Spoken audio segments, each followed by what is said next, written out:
You want the truth, the whole truth, and nothing but the truth? You can't handle the truth!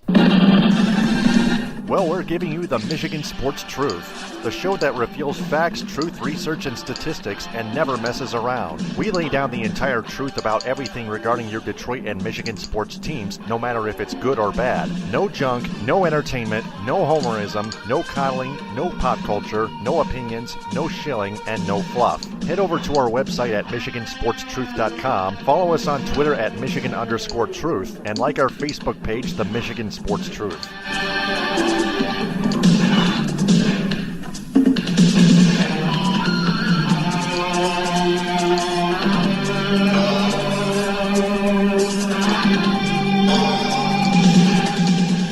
The hosts of the Michigan Sports Truth podcast do not take any suggestions or criticism from any member of its audience on how it should be run. It is up to the host to decide what they want to cover. They also do not intend to be any amount of popular in any way, shape, form, or fashion. Additionally, the views of the audience, right or wrong, do not reflect the actual truth revealed on this program. And welcome to the postgame edition of the Michigan Sports Truth podcast for May 16th. 2018 on a Wednesday. It's about 4 o'clock p.m. Eastern Time.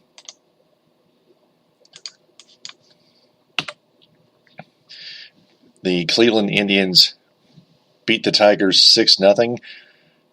You can listen to our podcast on Spreaker, SoundCloud, iHeartRadio, and Apple Podcasts via iTunes.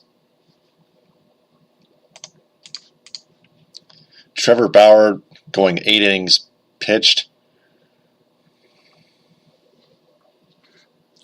Cody Allen getting the rest of the job done. Trevor Bauer was much needed for the Tigers tanking system.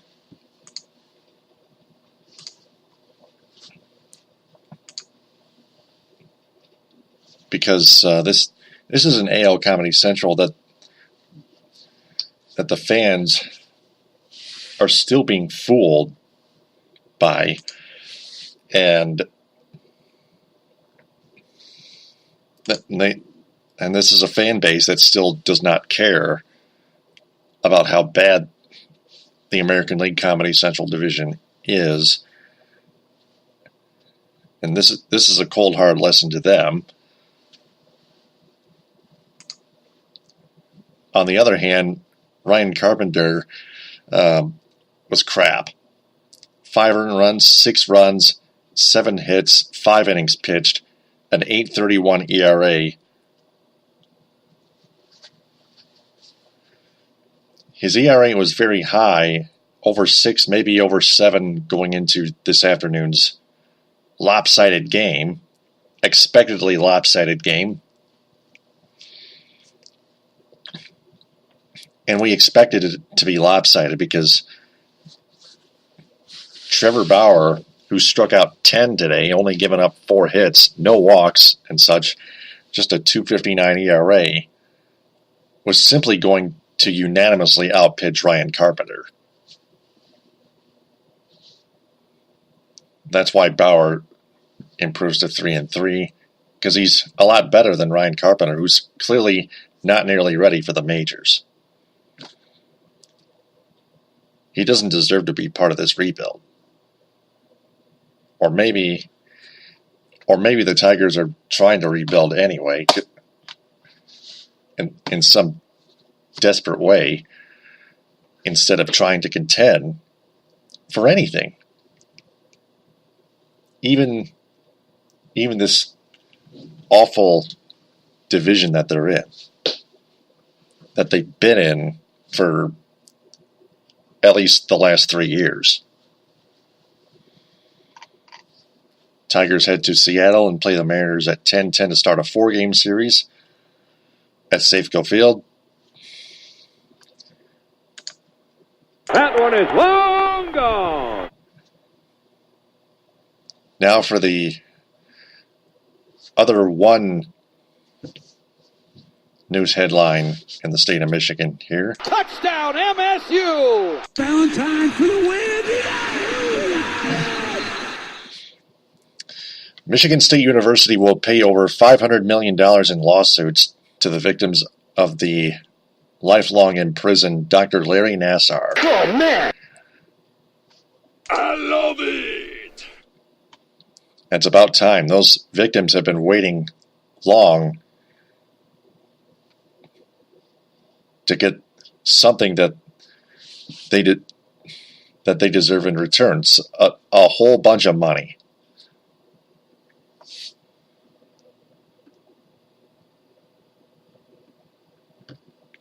So, Michigan State University pays its ultimate dues, its ultimate penance, if you will, for not holding themselves accountable.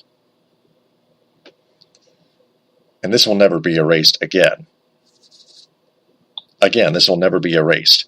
This is a lesson learned in society as a whole.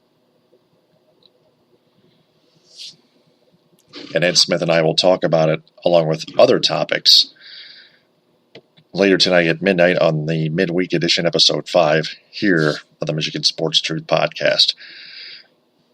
So, for now, in the meantime, we'll turn it over to Louis Tenore with his National Sports Report. Louis, take it away.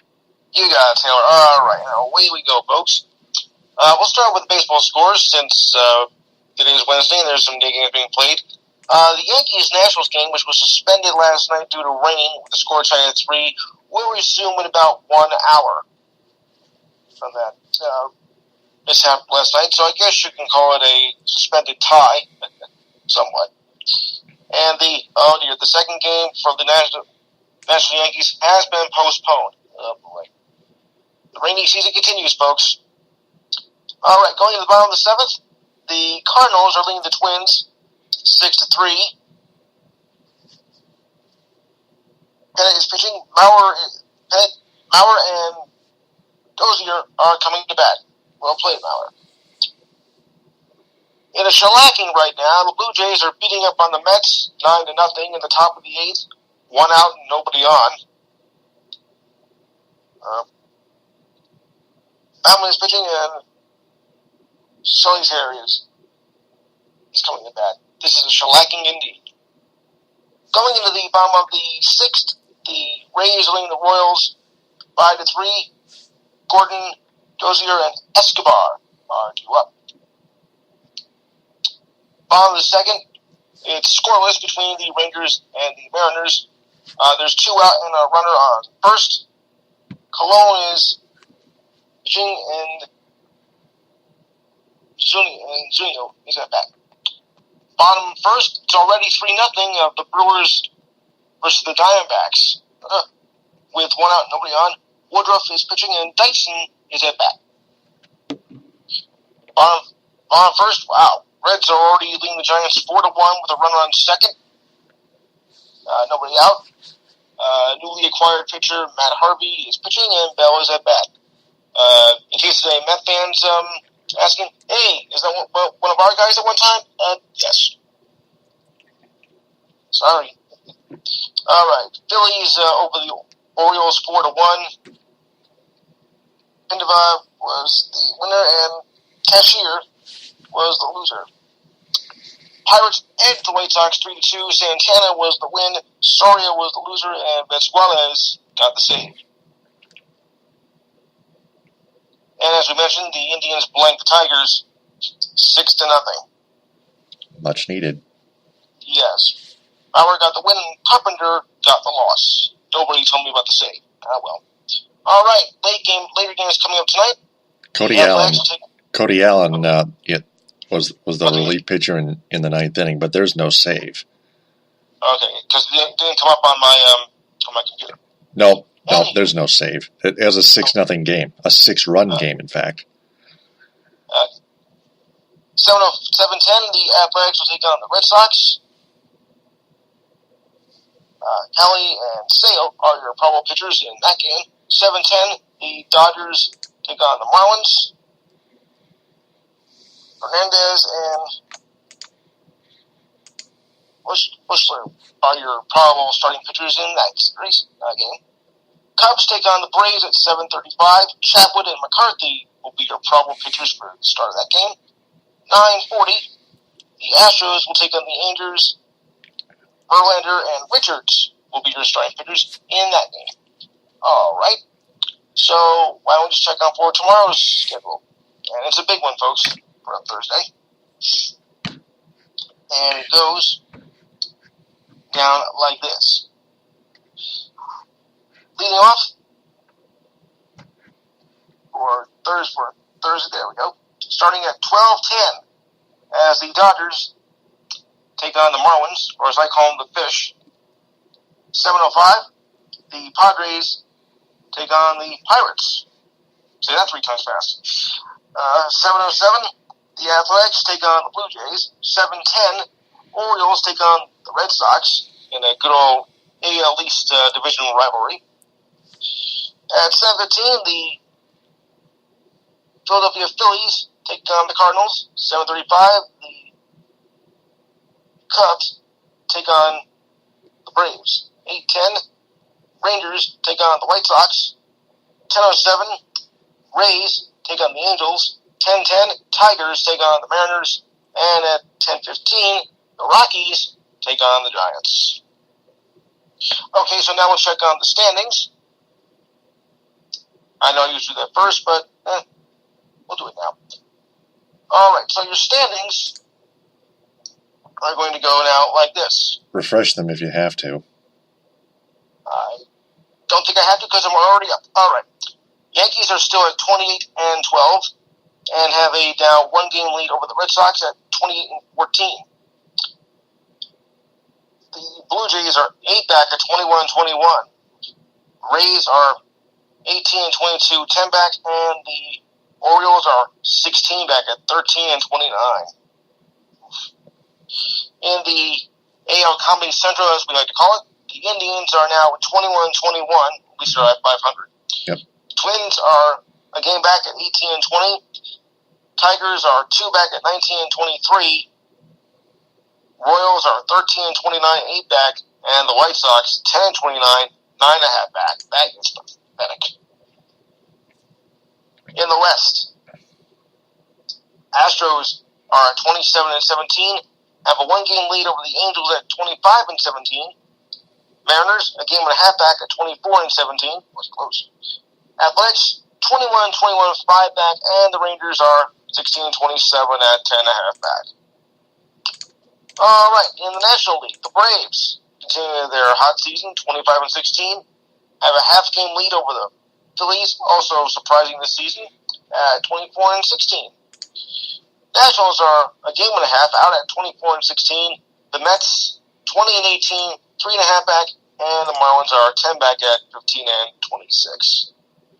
In the close division, as I like to call it, in the NL Central, Pirates are 25-17, have a half-game lead over the Brewers at 25-18. The Cardinals and Cubs are a game and a half out at 22-17, and the Reds dead last, 14-29, 11.5 back. Didn't sound so morbid. In the West, the D-backs, 25-17, have a 2.5 game lead over the Rockies at 23-20. The Giants, 3.5 back at 22-21. Dodgers at 16-25, 8.5 back, and the Padres 17-27 at 9 back. Oh boy. For some teams, it just seems to get better, and for some teams, it seems to get worse. As now we are coming up on the 1/4 mark of the season. Oh boy. Time flies during this season. All right, so on the NBA schedule tonight, well, of course, we just have one game. The Golden State Warriors take on the Houston Rockets. That begins at 9 o'clock. Yeah, it's sure to. Of course, Golden State takes a 1-0 lead, but I wouldn't count the Rockets out of it just yet. And no games next until Saturday. Wow. And I'll be Boston and Cleveland. How interesting. No games until Saturday. All right, NHL, the Winnipeg Jets will take on the Golden Knights also at 9 o'clock tonight.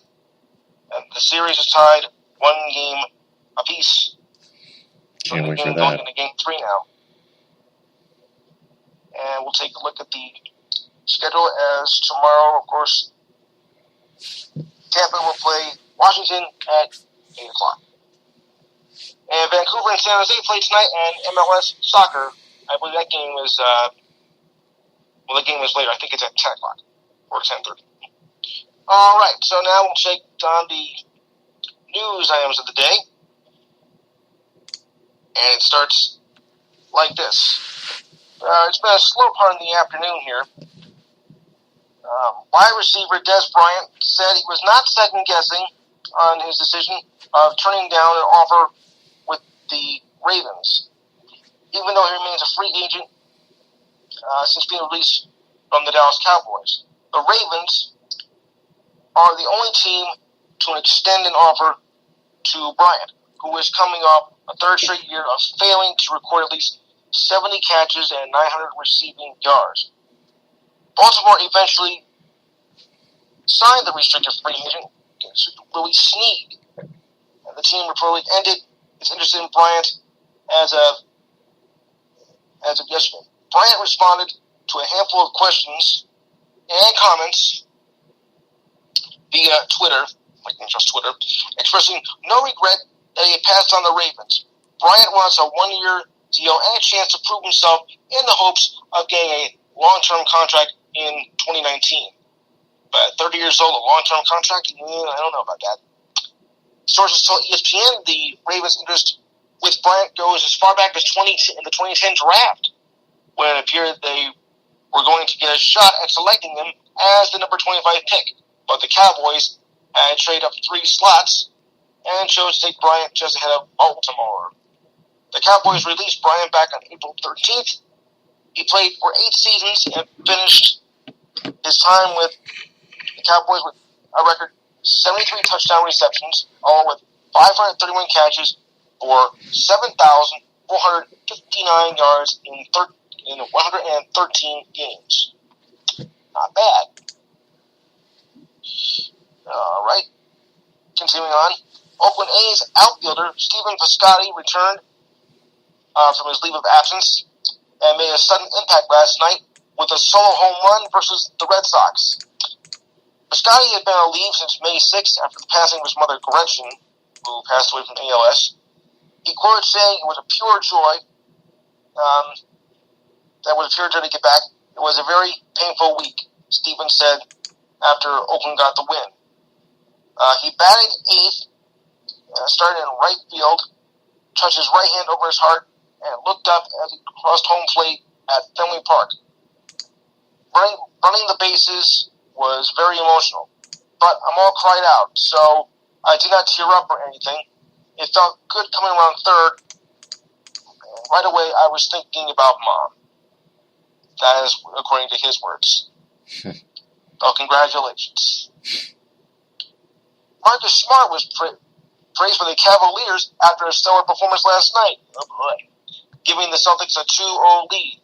Everyone on the court, including the Cavaliers, were in awe over the impact that he has made on the court. Celtics improved now to 8-2 since Smart had thumb surgery late in the first round series versus the Bucks, or as I said, the Yucks. And his combination of hustle, grit, and toughness has put the Celtics within 2 games of the finals. Smart finished with 11 points on 3 for 9 shooting, but had 9 assists, only 5 rebounds, and 4 steals, a Marcus Territory, in 31 minutes in Game 2 at TD Garden. Those numbers don't add up to some of his most impacted moments. Smart, who missed the last 15 games of the regular season when he tore a ligament in his right thumb, as he was diving for a loose ball in a game versus the Pacers back on March 11th. He was cleared to return in Game 5 in the series versus the Bucks, and his efforts that night may have prolonged the season for the Celtics. The Celtics also arrived from a double-digit deficit for the victory last night. Yeah, when I was in the first quarter, like, okay, Cleveland's got this one, and I find out wrong. All right. With the Cavaliers now down 2-0 versus the Celtics in the Eastern Conference Finals, Coach Tyronn Lue said, the Celtics are, and I don't know what this actually means, but gooning up the game. I'm like, what? The Celtics do not seem to have a problem with the characterization. And guard Jaylen Brown says, I don't know what to say about that. Well, neither do I. He said, I guess I have to agree, I guess.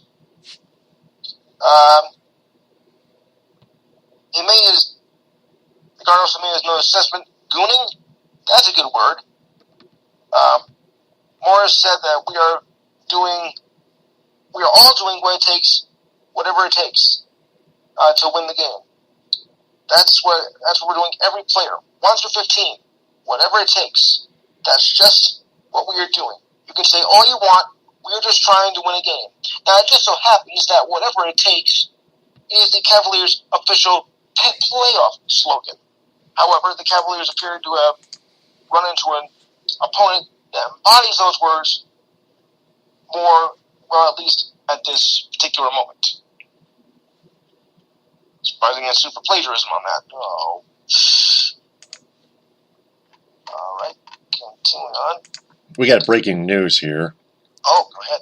Yeah. Left sideline, 3, and he answers. The Pistons could promote general manager Jeff Bauer to the position of president of basketball operations. He's the front runner of it. They are still considering multiple candidates, according to Adrian Wojnarowski, an NBA analyst of ESPN. So I'll get to that later on in the midweek edition with Ed Smith. Okay. Late news as of last night: the Phoenix Suns got the most important victory of the year last night. No, it wasn't on the court. It was the franchise winning the 2018 draft lottery. Now, unless there's a trade, this will be the Suns' first number 1 overall draft pick in franchise history. After a league worst 21-61 this season, Phoenix had the best odds to win the lottery. It's an historic day for the franchise. Suns general manager Ryan McDonough said while clinching the number 1 envelope. The Suns logo appeared from to win the first pick. How interesting.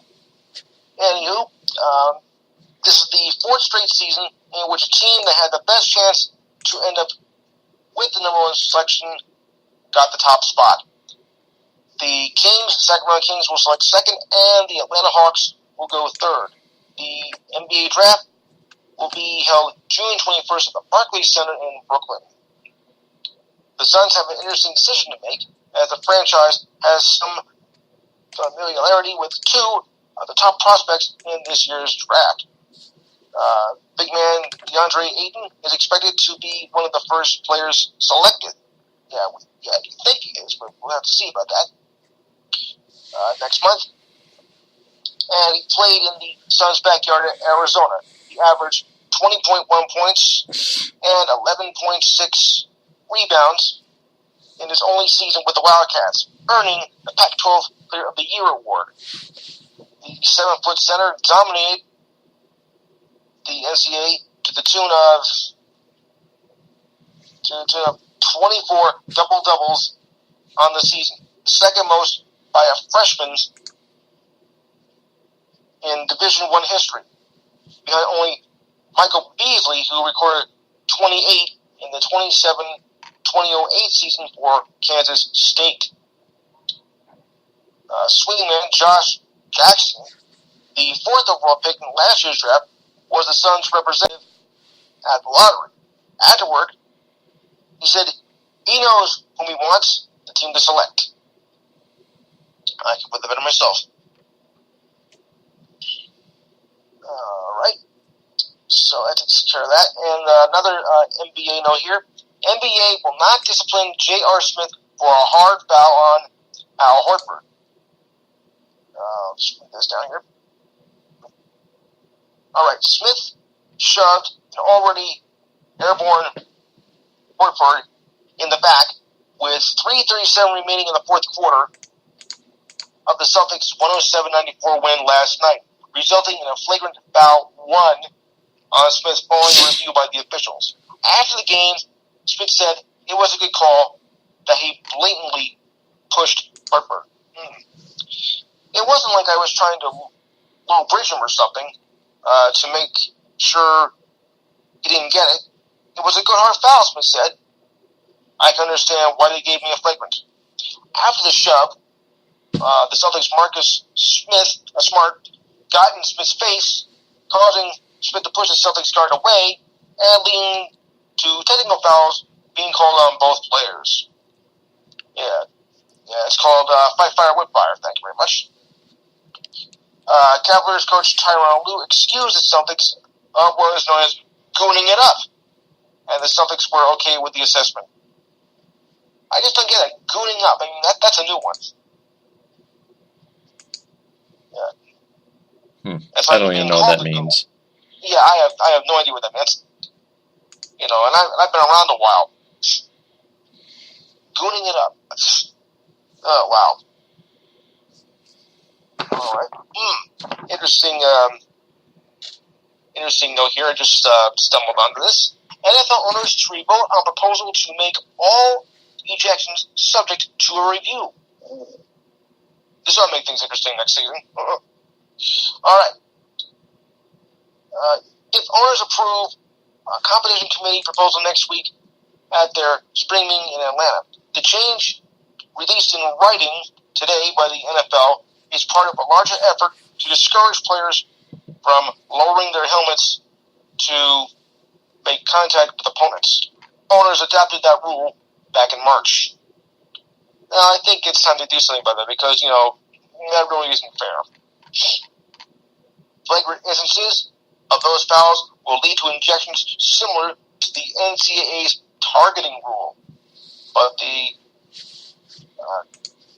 competition committee, along with many coaches and other on-the-field personnel, felt strongly about using replay as a safety net against such a severe penalty. Assuming it is approved, a replay will be required for all ejections, whether they result from a violation of the helmet rule, from throwing a punch, or from any other flagrant act. In addition to the replay rule adjustment, the NFL also will put in writing its plans to reignite the kickoff in an attempt to reduce concussions associated with it. The proposal is similar to what a group of special team coaches suggested during a May 2nd meeting at the NFL headquarters. The changes designated to reduce high-speed collisions include the elimination of running starts or kickoff coverage teams. Okay. The requirement that 8 of the 11 men on the return must be aligned with the snap zone within 15 yards of the ball. No blocking within the snap zone until after the ball touches the ground. The elimination of the two-man wedge blocks. This is nuts. Kickoff team must have 5 men lined up on either side of the ball. A move that will limit schemes designed to get free runners in coverage down the field. Owners will gather next Tuesday and Wednesday in Atlanta for a busy spring meeting that will include votes on these proposals, along with the expected approval of David Tepper as the new Carolina Panthers owner. Also on the agenda is a discussion about the league's policy for players during the national anthem. Current league rules request but do not require players to stand during the anthem. Owners reveals significant differences in opinion on this issue in March and might not find a compromise, if at all, until closer to the season. Okay, and that's all I gotta say about that. So now we'll just check on the remaining scores that are in the afternoon games, and we read like this. Alright, so the game's going like this right now with the Bottom of the 8th, the Cardinals still lead the Twins 7-3. Runner on first and one out. Holland is pitching in. Garber is at bat. This game is over. I don't care, even if it is not official yet, but it is over. The Blue Jays are just giving the Mets a can of whoop-ass, 12-0 in the top of the 9th, with 2 out, nobody on. Smock is batting. It's just a shame. All right, Rays over the Royals, leading actually, 5-3 in the top of the 7th. Runners on second and third, and 2 out. Keller is pitching in. Miller is at bat. I guess it's Miller time. Bottom of the 4th, it is still scoreless between the Rangers and the Mariners. 1 out, nobody on. Cologne is pitching in. Hanger is at bat. Top 2 is now Brewers over the D-backs 5-2. With runner on first and 2 out. Koch is pitching in. Yoch is at bat. 5-2 already. Wow. Bottom of the 2nd, the Reds lead the Giants 4-2. Runners on second and third and 2 out. Harvey is still pitching, and Blanco is at bat. And all the rest are either finals or they'll be happening later today. All right, so that takes care of my notes. I'll hand it back over to you. And that is it for the post game for Wednesday, May 16, 2018. Before we sign off, we want to remind everyone to share this episode and our entire podcast on social media and have their friends share that as well, because we want to tell them that the Michigan Sports Truth podcast is in search of a wider audience that is fans of sports, especially our teams in the state of Michigan. So please spread the word about the Michigan Sports Truth podcast on Spreaker, SoundCloud, iHeartRadio, Apple Podcasts, via iTunes, its Facebook page, and its Twitter handle at Michigan_Truth. For Louis Tenore, I'm Taylor Phillips. Follow me on Twitter at DT2Phillips. Coming up next at midnight, the midweek edition with myself, Episode 5, and Ed Smith. And then we'll have another post-game with me solo, after the Tigers-Mariners late game on Thursday late night at a little after 1. TTFN, ta-ta for now. So long, folks. The hosts of the Michigan Sports Truth podcast do not take any suggestions or criticism from any member of its audience on how it should be run. It is up to the host to decide what they want to cover. They also do not intend to be any amount of popular in any way, shape, form, or fashion. Additionally, the views of the audience, right or wrong, do not reflect the actual truth revealed on this program.